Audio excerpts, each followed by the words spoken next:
Počuj, Klára, zajtra ráno vás pošlem do Barbery. Flo, mamu, pani Žan a teba.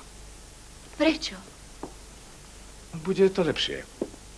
François vás ta odvezie všetky autom. Dobre. Odvezie tvoju mamu aj Flo, aj pani Žan, ale mňa nie.